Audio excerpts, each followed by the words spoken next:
Hello, welcome to PCAP's 7th Prairie's Got the Goods Week. My name is Caitlin Monroe-Seiler, and I am the stewardship with Saskatchewan Prairie Conservation Action Plan, or PCAP. Today, Heather Peat Hamm and François Blouin from the Canadian Forage and Grasslands Association will be speaking about a habitat and biodiversity assessment tool for Saskatchewan. I'd like to start by saying we respectfully acknowledge that we are on the traditional territories of many Indigenous nations and communities, past and present. For millennia, they have worked to protect these landscapes and the life these areas sustain. I'd like to thank these original caretakers and acknowledge the ongoing work and presence of Indigenous peoples in Canada today. Before we get going, I'd like to mention that there are 3 other webinars happening this week for Prairie's Got the Goods Week. Topics include wetland drainage, pollination, and carbon sequestration. And you can register for these webinars on the PCAP website. Just click on upcoming events and then Prairie's Got the Goods Week. And all past webinar presentations can be found on the PCAP YouTube channel, and this webinar will be uploaded there in the near future as well.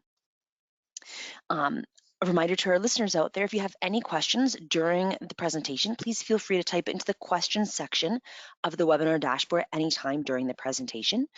Different for this webinar, questions will be answered at intervals throughout the presentation. I'd like to take a moment to note that financial support for today's webinar is provided by our presenting sponsors, Canadian Forage and Grasslands Association and Wildlife Habitat Canada, and our supporting sponsor, Saskatchewan Cattlemen's Association. And in-kind support has been provided by CFGA. So without further ado, I'm pleased to introduce our speakers. First of all, Heather is a consulting plant ecologist who has been working on the interface of agriculture and species at risk since 2006. Heather is pleased to see this work to fruition, making this information accessible to landowners in the form of the SK HBAT Plus. Currently, Heather is working on finalizing the SK HBAT Plus, contributing to BC HBAT Plus, organizing ground truth data collection for the National Grasslands Inventory, and assisting with the Saskatchewan Prairie Landscape Inventory. And Heather's happy place is working in the field surrounded by native grasslands. François Blouin is a wildlife biologist with over 26 years of experience within governments, NGOs, and the private sector on prairie biodiversity conservation and habitat stewardship for species at risk. Starting in 2016, Francois led the development of the first habitat and biodiversity assessment tool in Alberta under the Alberta Environmental Farm Plan and is currently the technical project lead under the Canadian Forage and Grasslands Association, supporting the implementation of HBAT in 6 other provinces, including BC, where he now resides with his wife and 2 children. So I will pass it over to Heather first. Great. Thank you, Caitlin. I'll just get this set up.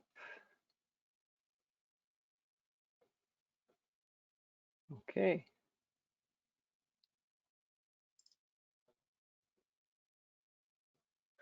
Good afternoon. And I want to thank PCAP, Caitlin, Carolyn, for inviting us to be part of this Prairie's Got the Goods Week. I think we all who are probably in this meeting know that Prairies indeed does have the goods. So this I'm going to present to you is a habitat and biodiversity assessment tool for Saskatchewan, HBAT Plus. Project has been funded by Environment Canada, or Environment Climate Change Canada, sorry. And here we go. Oh, my slides are not going to. There we go, sorry. So the origins of the HBAT, and which stands for the Habitat and Biodiversity Assessment Tool, but HBAT is helpful to get me through this in the appropriate time limit. So the HBAT is an online tool developed in Alberta to work alongside the Environmental Farm Plan, looking at habitat and biodiversity contributions. So it was developed by Paul Watson and our resident François Blouin, Robin Bloom, Jeff Harder, John Wilmhurst, and David Johns. And this initial work was funded by ECCC and the SARPAL. And at that same time, SARPAL was funding the paper version of this type of work. And so that my first introduction to Francois was when we discussed how the paper was in comparison to this digital tool that they were working on. So So the goals of the HBAT were to ensure a secure online access for guidance for agricultural landowners interested in stewardship on their land. So it's a real starting point for stewardship. Intended to evaluate what species are potentially on the land parcel and determine what habitats exist there, and then be able to suggest prioritized, compatible, voluntary stewardship opportunities that contribute to habitat stewardship and quite often to the resilience of the land base, potential for carbon sequestration and general operations. And then the tool seeks to provide a list of resources to help. So online information and contact information for agencies that can assist with guidance or funding. So in 2019, Canadian Forage and Grasslands Association was funded by ECCC Nature Fund to adapt this Alberta HBAT template for other provinces and create a cross-Canada rollout. Phase 1 is Saskatchewan, Manitoba, and Nova Scotia. Phase 2, Ontario, New Brunswick, and British Columbia. And Phase 3, which is under development and not yet established, potentially Quebec, Prince Edward Island, and Newfoundland and Labrador. So we're here concerned about the adapting the HBAT for Saskatchewan. So the 4 components of that were the development of the actual tool, so acquiring data and the information that feeds the actual tool, and then to modify the tool for the based on feedback and adapt it to our agricultural practices, the land location system here, and language styles. This also included then an engagement of ag and conservation organizations to look for input, review, feedback. Delivery is the third component of that adaptation. We have to ensure that the platform will match with delivery needs of the province. So potential bolt-on to the EFP, or is it going to stay as a website access? And then training and support for with the tool. So how does this tool work to enable conservation extension, ag extension, interested landowners to be able to operate it? And alongside of this, there was a whole communication program developed that includes ongoing access to support and training, as well as general engagement, learning for ag extension, conservation community, and keen landowners. So to begin with the developing part of it, we had to determine the area of application in Saskatchewan and decided that the limit of the extent of agricultural crop districts was a suitable limit. So if you can see that crop district map is overlaid, the limits of it are overlaid on the ecoregions map of Saskatchewan on the right. And you can see it takes in all the grasslands, cypress upland, the aspen parkland, boreal transition, and some of the mid-boreal upland. In Saskatchewan, we determined there were 74 species that we wanted to include in this, and these fall across the spectrum of species groups with reptiles, amphibians, fish, mammals, birds, insects, and plants. And you can see there's sort of a large number of birds, which is an indication of how endangered birds are on the grasslands here. So, and these are determined based on at-risk categorizations, but also a few are added because of their degree of impact on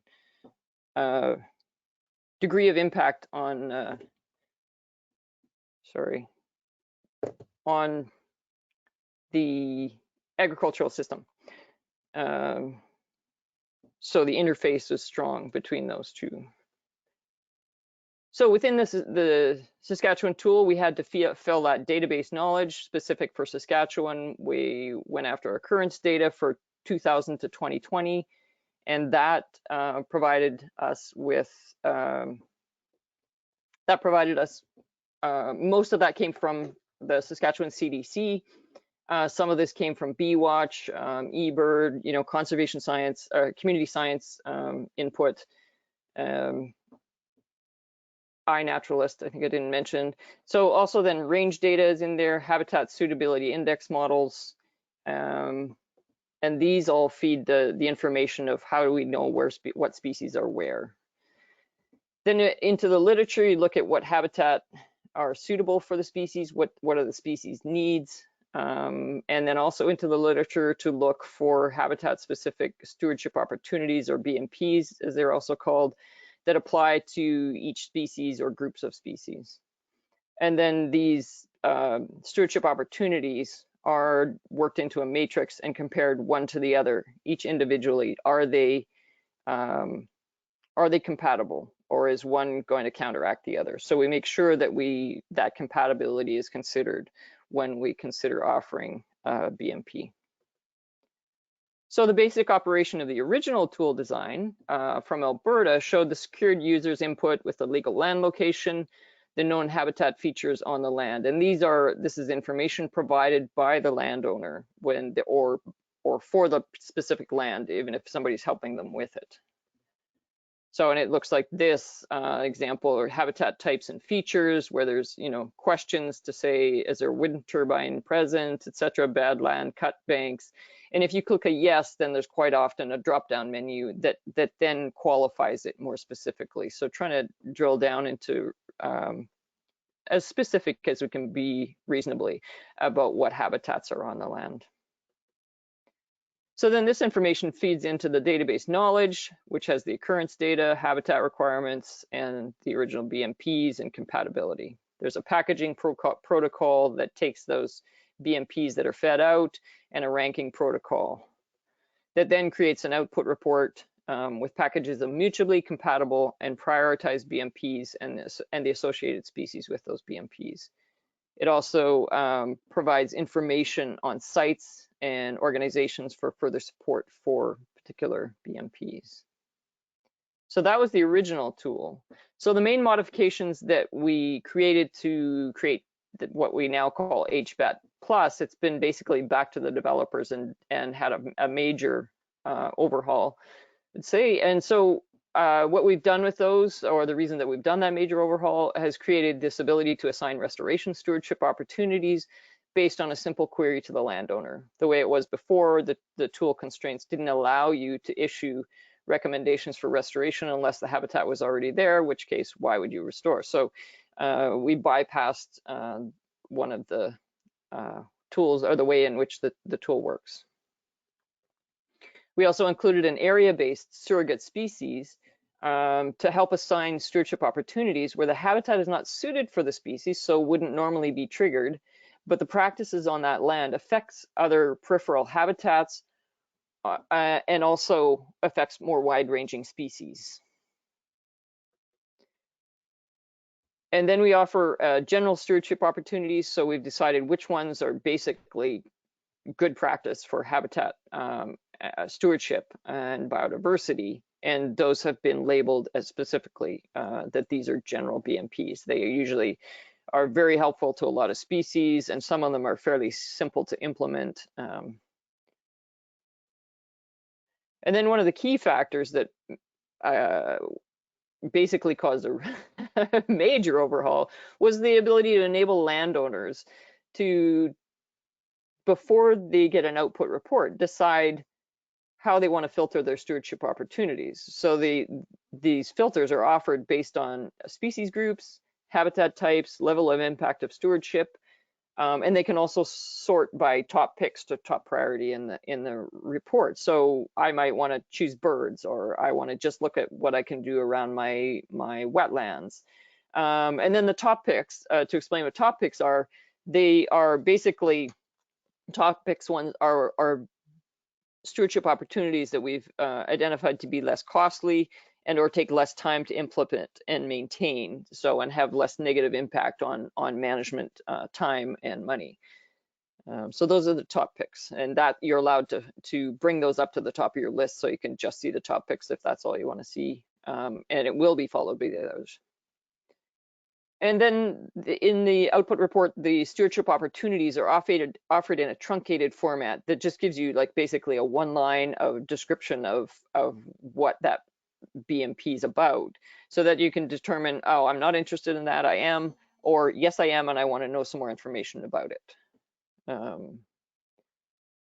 So these are fairly major changes that we've done. And now, so if we look at the operation of the new HBAT Plus, We see the secured user inputs on the left, and there's this addition of interest in restoration. So it's a very simple question that then triggers the inclusion of restoration BMPs in the output report. Are you interested in restoration, and a description of what the restoration might entail.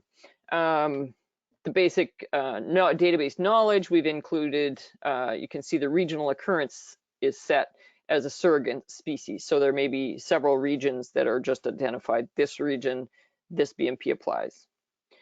And then this major component that allows control of the users, which I think has been a really big improvement. We see filter options where, like I said before, I just want to dirt with birds, I just want to look at plants, I only want to look at my wetlands, whatever, and I can look at level of impact. So do I just want the most impactful ones, or maybe I want the moderate ones? And then the sorting option down to the top picks, as I described before, which then gives us a filtered output report that provides packages of mutually compatible and prioritized as stewardship opportunities and associated species as filtered by the landowner. So this is a key change in what is offered here.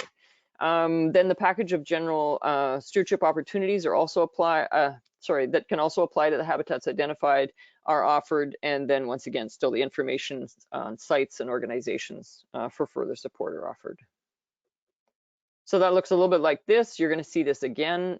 Francois is going to provide a demonstration of how this looks and show you the tool actually in action.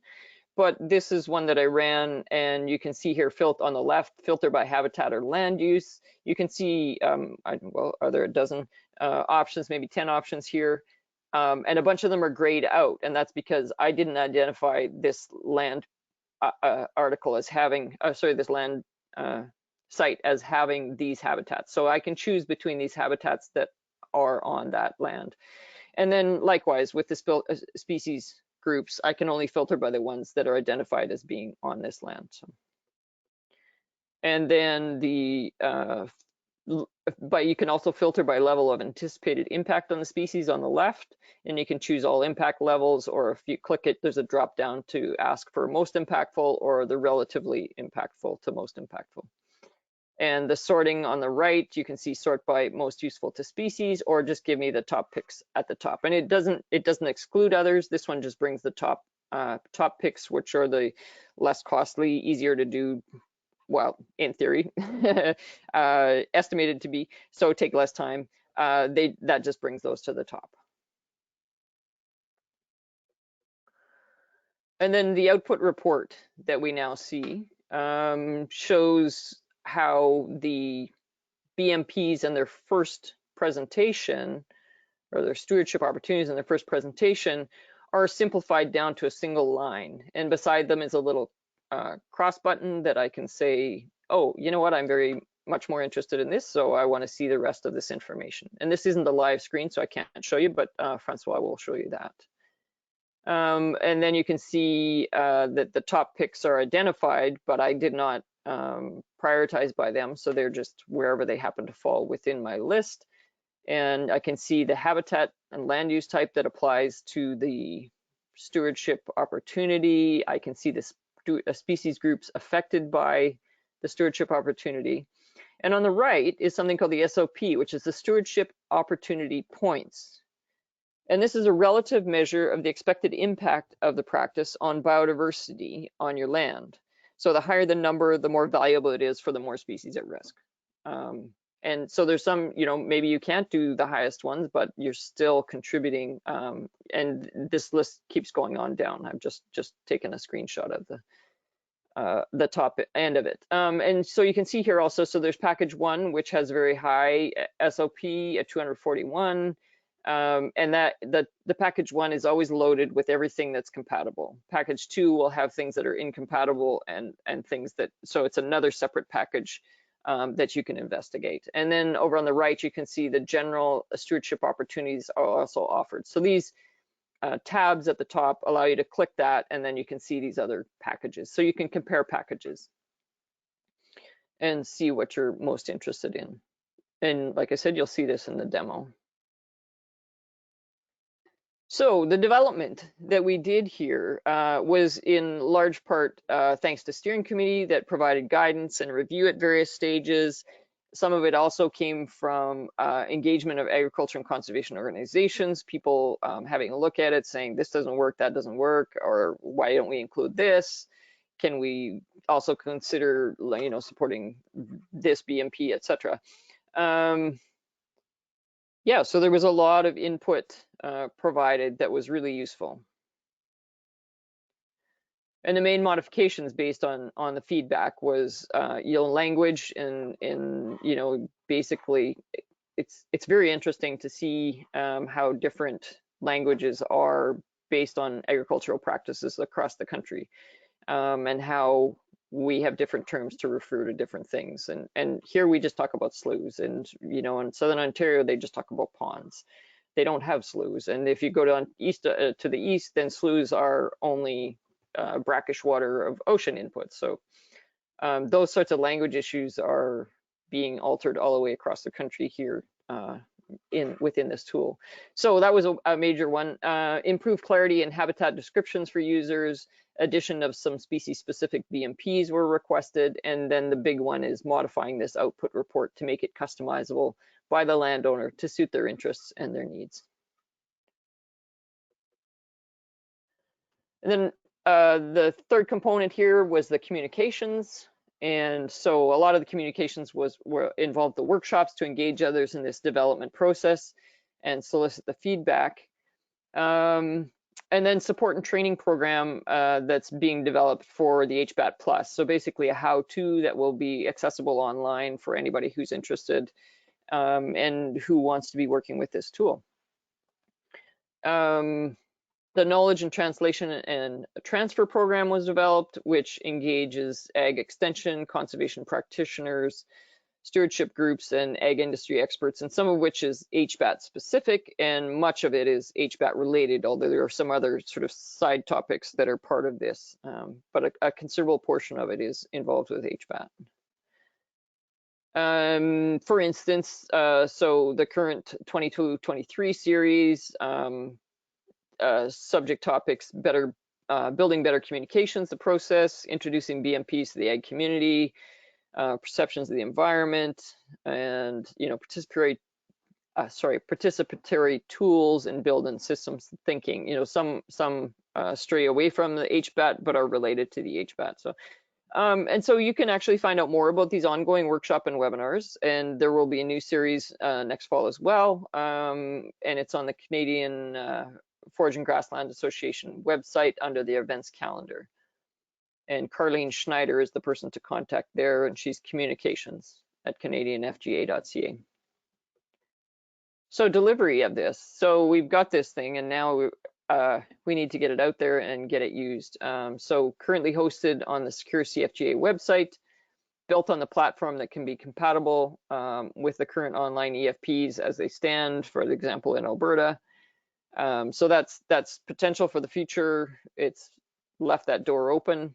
And we anticipate that extension and conservation practitioners, habitat stewardship groups, etc., may help to engage with landowners for this tool. And it has the potential to support sustainable production standards in the future. That's going to be up to, you know, people who decide to use this, and can we move forward with it? That's remains to be seen, but there is that potential for it. So where are we at? Where are we going? Phase 1, which is Saskatchewan, Manitoba, and Nova Scotia, launches this spring. Phase 2, provinces, Ontario, New Brunswick, and British Columbia, we're finalizing beta versions sort of to begin testing. And phase 3 is basically to be determined at this moment. And I just want to acknowledge that there's a lot of collaborators that are involved with this.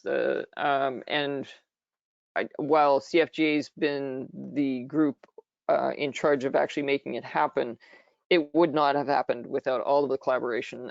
There's the amount of data that comes in here, the amount of opinions that people can share over, you know, practices, how to describe practices, land use, etc. So it's been really a collaborative process on this. So the CFGA team, I am the provincial lead for Saskatchewan. Executive Director Cedric McLeod, and our communications team, Trudy Kelly-Forsyth and Carlene Schneider, have been a big help in organizing things. And the most important factor in here is the technical project lead, François Blouin, who's created continuity from the original Alberta HBAT and is going to provide you with a demo of how this is actually working, has been key to making this all happen. And I would like to, with that, pass the screen share over to Francois and for an HBAT Plus demonstration.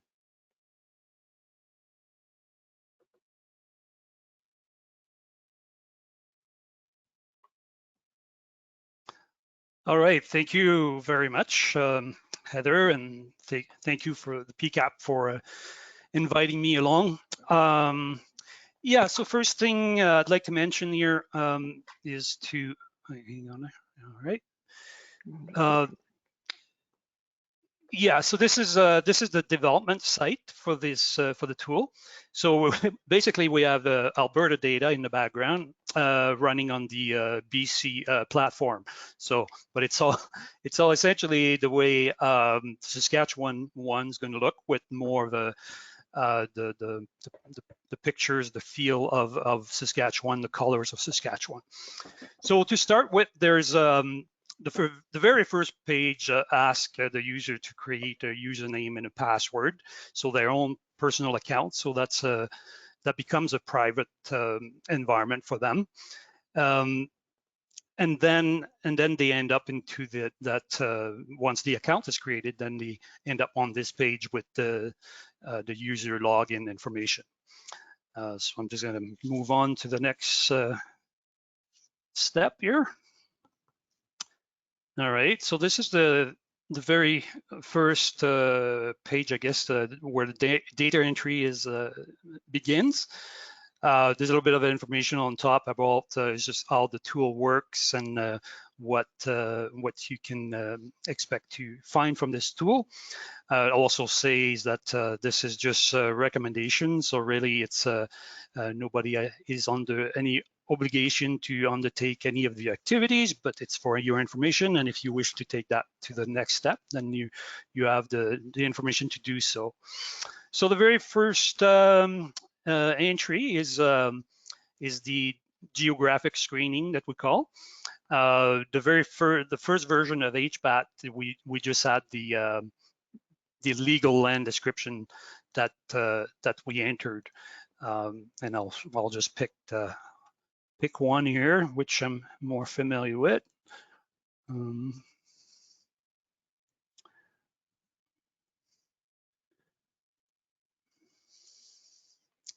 Okay. But in the HBAT Plus version, now that we've added also an area to enter a descriptive name of the field or the parcel that you're interested into. So maybe it's you'd call the bull's pasture. You're more familiar with that rather than the legal land description, so you go with that. Another thing we added to the geographic screening is the option to add another or several other legal land description or land parcels that are adjacent to this one. So essentially those that would make up the same field, for example. So there could be more than one parcel that make up the same field. So I'm just gonna maybe skip this part here just to speed up things, and we'll move to the next page.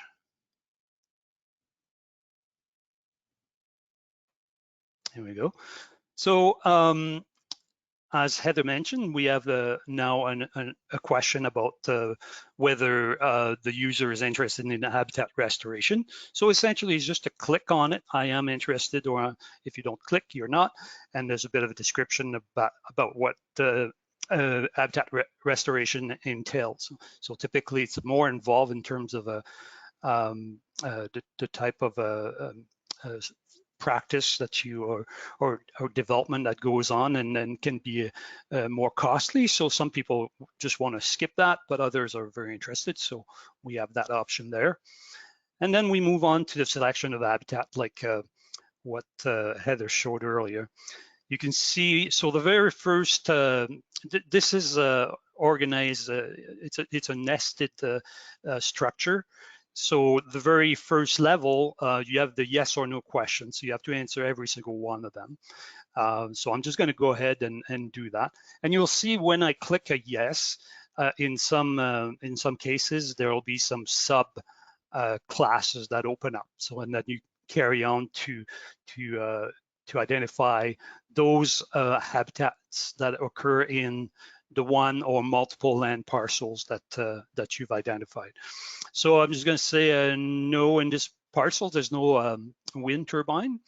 There are some cliffs, however, so I'm just going to put cliff a yes for that. So the cliff is over here, cliff, hoodoos, rock outcrops, and this is within a grazed area. So I'm going to click on that. We don't have any colonies or hives of managed bees on this land parcel, so I'm just going with no. There's no cropland, no farmstead, but it is grassland. It's a native grassland pasture, so we go native, and we'll go lightly to moderately grazed. We could, if there were some sections that were heavier grazed, we could enter that as well. So once you pass the first level, you can have several subcategories that apply. So I'm just going to skip that one for now. There's no tame pasture. There's no hay. And we'll say there's some milkweed plants present. No roads or trails. And there are trees or shrubs. In fact, those are shrubs and a few isolated trees. And this is a riparian area that we have those shrubs and trees. And that's within the grazed area. And then there's water. There's actually a creek, so stream, and again within the grazed area. And also there's a slough, since that's what we call it in Saskatchewan. And it's just fresh water, unpolluted, with some water present throughout at least throughout the growing season. So we'll pick this one here, and again within the grazed area. So I have my full list now of a habitat, and I'm ready to move on to the next section here. There we go. Click on this. Okay. Now this is the results section, but also the sorting section. That's where the interface allows to customize the results a little more to the desires of the users. You can see on top here the name of the pasture, the name of the pasture, the common name that we typed in. As you go in for the first time, you may want to have a bit of information about all this the jargon that's being used here, the stewardship opportunities, the stewardship opportunity points, those, we have some green dots, which, are represented, those that are maybe most impactful to the species, the blue dots that are maybe a little less impactful, and the yellow dots, which are maybe least impactful, but still useful, especially if you know that those species occur there. Sometimes those yellow dots are there because the background data that we have to ascertain that a species is there is not super reliable, so then it falls into a lower category. But if you know that the species is there, then yeah, go ahead, and you may want to implement that as well. Yeah, total stewardship opportunity point, the top picks, Heather mentioned those, restoration stewardship opportunity, and the general stewardship opportunities. So then I can close that and move on to the filters. So Heather talked about those filters. They're over here. what I'm going to do is I'm just going to skip them for now, and we're just going to go to the actual output tables here. We see the same packages that Heather showed you. So within each of the packages, these are compatible BMPs, but between packages, you don't want to use BMPs from one package and implement BMPs from one package and another from a different package, because those packages are incompatible. But within a package, those are all compatible, and you could implement one to up to all of them.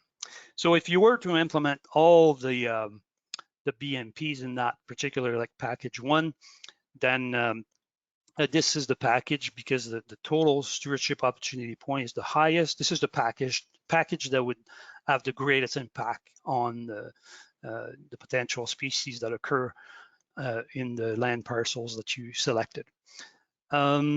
Yeah, so package two, you can see there's usually a fewer in the second one and even fewer in the third one, and general stewardship opportunities that are here.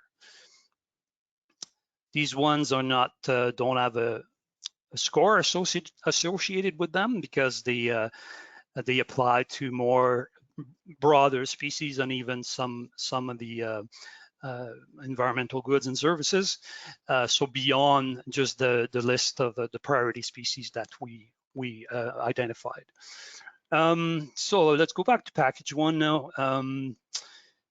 So your stewardship opportunities here, Heather mentioned how they can be they're just a one-liner, and if we want more information, then we click on this plus sign, and then they all organize the same way with what species would benefit from this BMP, what are we trying to achieve, the desired outcome, and we have one of the ways that we can achieve this outcome that's described over here. Sometimes we'll have a when as well. You want to implement that BMP so as to not impact, let's say, a nesting period or important times during the life of the species.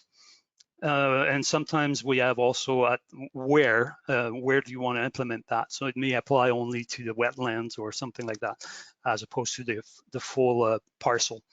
And then we have a why to it, which is describes gives the rationale behind the BMP.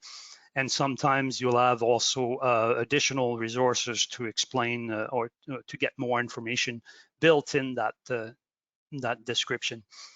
And also, this is new as well, we added the benefit to the operation. So as some of them do have some very positive benefits, others are more neutrals, and obviously others may have like more of a, there could be a cost involved or things like that. So so that's what you have within those BMPs. You have the top picks here in the second column. Heather explained those. If I hover my mouse over it, there's the description here in case we forgot. The habitat and land use that this BMP particular one applies to, and the species groups as well that this particular BMP applies to. Stewardship opportunity points, same thing. There's a description of what this means. Yeah, and this is the full table. Yeah, so let's maybe try test the filters. So again, when there's several categories here of habitat and land uses. The ones that have been selected when we typed in the information about habitats, they're the ones that come out as dark, like bold, and the rest, the other ones are grayed out. And then the species group, so based on the legal land description or descriptions and the habitat types and features that were selected, certain species have the potential to occur in this land parcel. And this is based on the background databases that we've extracted the data, the occurrence data from. So then this particular one, there's only the plants that don't seem to occur in this particular land parcel. So I can select, let's say if I'm interested in grassland reptiles, let's say I can go for that, apply it, and you'll see now we have only 2 packages that are available this time. So because all the BMPs that apply to that are all compatible. And you can see there's just there's fewer BMP within that. And again, there's still some general stewardship opportunities that would apply. There's one that would apply to it. So you could see whenever there's a grassland associated with the stewardship opportunity, it's going to show up in this under this filter. Same thing for whenever there's a reptile in there, and this sign here it means all the categories. So whenever there's reptiles in one of the in those stewardship opportunities, then they come up over here because of the filter that we applied. I can remove these filters. Now I can look if I'm interested in filtering now by the anticipated impact on the species. Maybe I'm interested just in the most impactful stewardship opportunities, then I can do that. And it's all the green dots that you can see show up over here. And then this one, obviously it's a species specific, so we don't have the general BMPs that come up with that, but all the three packages are there as well. And we can see there's some restoration opportunities. We clicked the restoration button earlier, so here they are. So these are offered in bold, and they typically are placed pretty high in the list, because typically they will have a pretty big impact on the habitat, right? If going from nothing to some natural habitats, then it may be very important impact. And then there's the filtered. I'm just going to clear that again. And we can sort now by, this is a sort, this is not a filter. So by topics, like what Heather said. So apply that. And then the top picks come to the top here. Same with, if there are some, they will come up. Sometimes, like in this case, there's no top picks in this package, or we don't see any check, but so you can go with that. Yeah, so maybe I'll just put a filter here just to see the what happens in the output. Now I'll just say riparian areas, and I want to know the amphibians and the birds, let's say, that occur over there. We'll apply this. This time 2 packages come up. And then we're ready to generate the report. So when we click this button here, generate report, we have the option of either printing or saving all tabs, or if we want to go just with the first package, or I'm just interested in general stewardship opportunities, then I can do that. I can pick whatever package. So let's go with all the tabs here, and then click on the view report, and then it converts, it creates a report in a PDF function, in a PDF format. So that can be viewed in any PDF viewers that are available. So the top of the report, it says name of the, obviously if you have a username, it'll be generated for that username. The date is over here. The field names that we gave it is over here, and the land parcel. If there were more than 1 land parcels that applied to this bull pasture, let's say, then it would be added underneath here. Also applies to those land parcels. There's the introduction to the report, table of content is over there. One of the differences, I guess, with the original version of HBAT was some of the BMPs. Now the full description is provided in an appendix, so you don't have to read the full reports. I mean, all the BMPs, all the stewardship opportunities, in order to get to the end of the report. So hang on here, go back to the top. So again, we have the understanding the report section.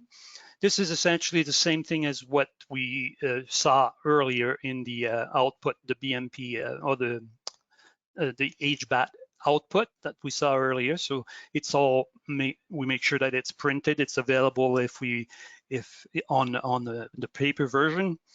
And then if we put whatever habitat type features we've entered are also recorded there, so we know what habitats we had entered, and whatever comes out in the output itself is based on this selection.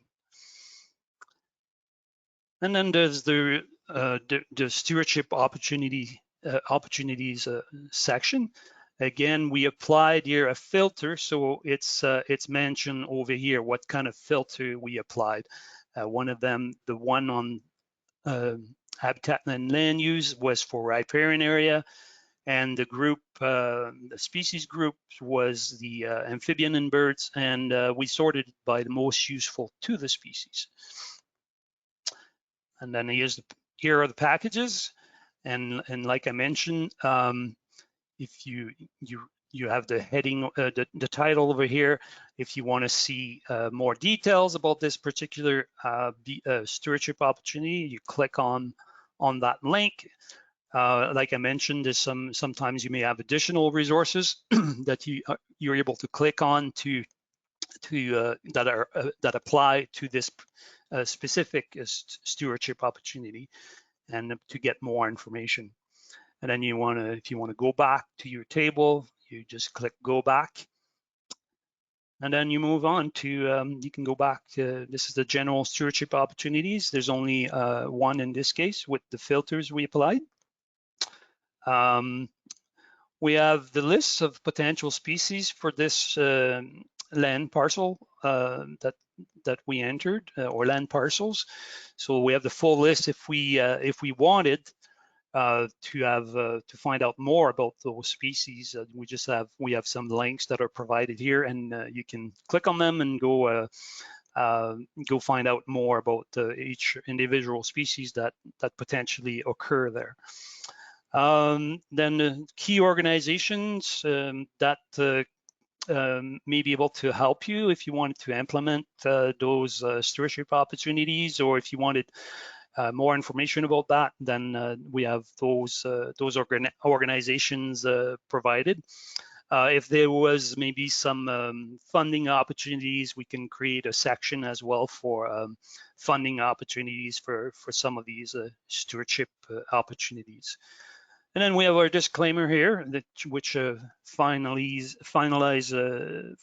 everything, saying that basically this is based on the current knowledge that we have and the data sets that we used.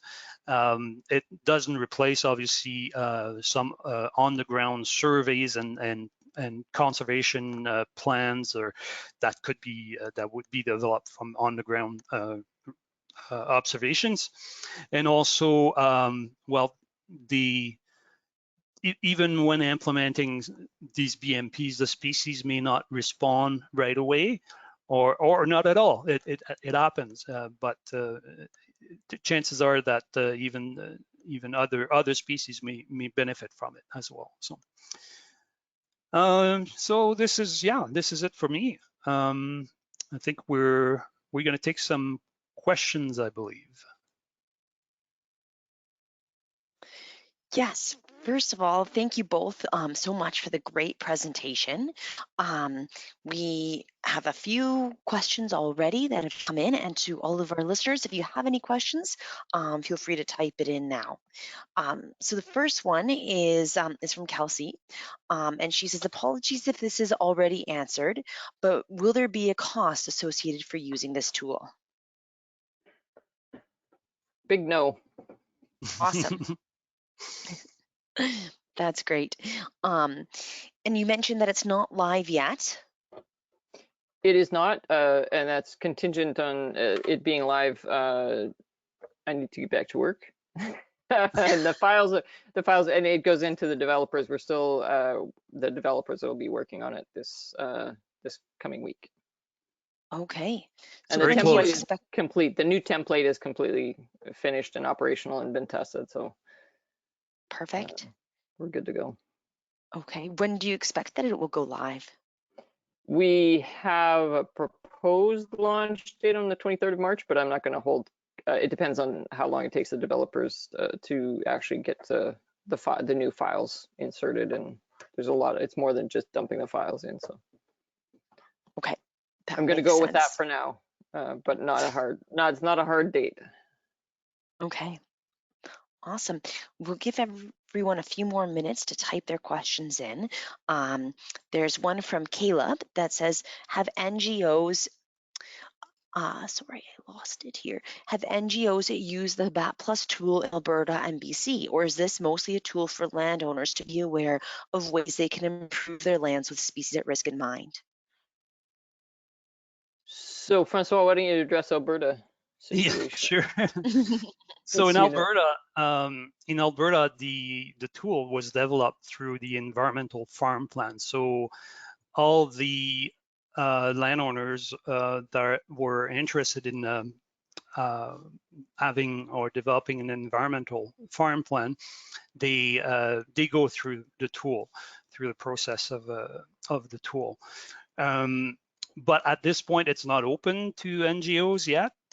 This is still being discussed, but maybe in the future. But it's still right now just available for landowners. I think in other provinces there will be options for NGOs as well. I think in Saskatchewan to be able to use it. I think in collaboration with landowners, making sure that they are okay with the NGOs using their data. I mean, the data for their property that refer to their property. So, and BC is still is the same scenario too. It potentially will be open to other NGOs, but it's still in the first phase. We're still in the early stage of that yet. Okay. So we have a question, it's a little bit long, from Susan. Have you thought of adding another category for the wildlife/habitat category and lumping different guilds together? For example, aerial insectivores could then cross over with more than one group, like birds and mammals. And then you could have BMPs for those species pop up because you assume they would all benefit from similar practices. Would that be a simple addition? If I think I understood, I think it already can function that way, so that you can choose more than one group of species. So I can choose my birds and I can choose my insects. Mm-hmm. So I think so I think that's what she's after. Does that answer that question? So it is functioning in that way. Okay, perfect. And Elizabeth is wondering, to whom should we advocate in Alberta for access by other NGOs?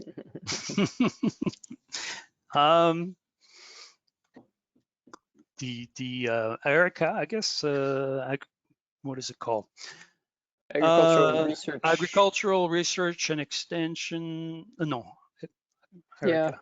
Yeah. Agricultural research extension. Or Alberta anyway. Society of Alberta. Council of Alberta. Sorry. So whoever runs the environmental farm plan at this point. Okay, that sounds good. And then Sarah's wondering, it was mentioned that the SO in the different packages are not compatible. Just wondering why this is. So there are some. It's basically about supporting one species that might have a negative impact on another species, I think, in the main.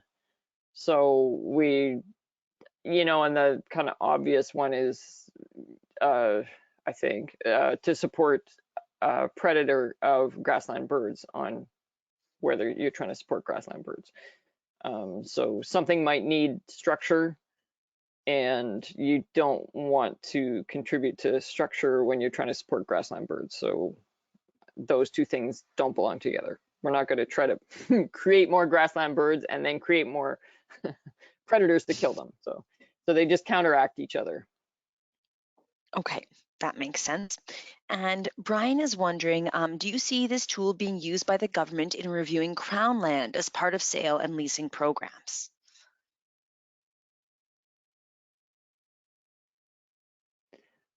I haven't talked to anybody in regards to that.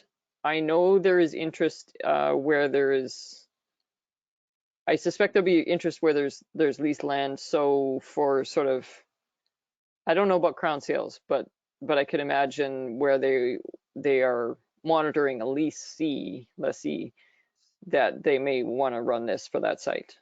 And they're the landowner, so that's completely valid. I don't know why they would necessarily run it on Crown lands, because they seem to be selling them regardless, but I don't know. Clinton is wondering, how do you screen landowner users from NGO users or governmental users? How do you to separate them? I think so. There will be you have to request access, and then access is granted, and that system will be controlled as to who can access it.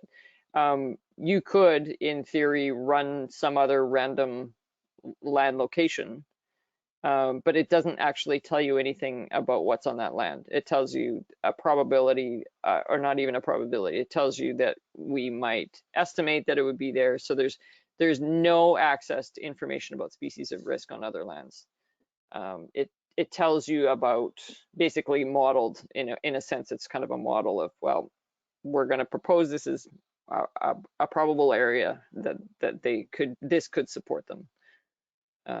So if that's what you're getting to, is accessing other people's information, it actually can't really tell much. And unless you know what the habitats are on that land, you can't run it either. So I don't know if you want to answer that, Francois. No, I was going to say that, exactly that. So you need to know exactly what habitat is there. I mean, the tool will give you an answer, right? But it may be wrong. You need to know your habitat, and like Heather said, there's no the species that are there. They may be based on models. Some may be based on occurrences, but we don't know. It's in the background, right? But that's why we call it the potential for the species to occur there. And it's based on your habitat selection. Okay, perfect. That looks like all the questions that we have right now. There's been quite a few comments that have come in, so I just want to reiterate some of those. Great presentation, Heather and Francois. Can't wait for it to go live.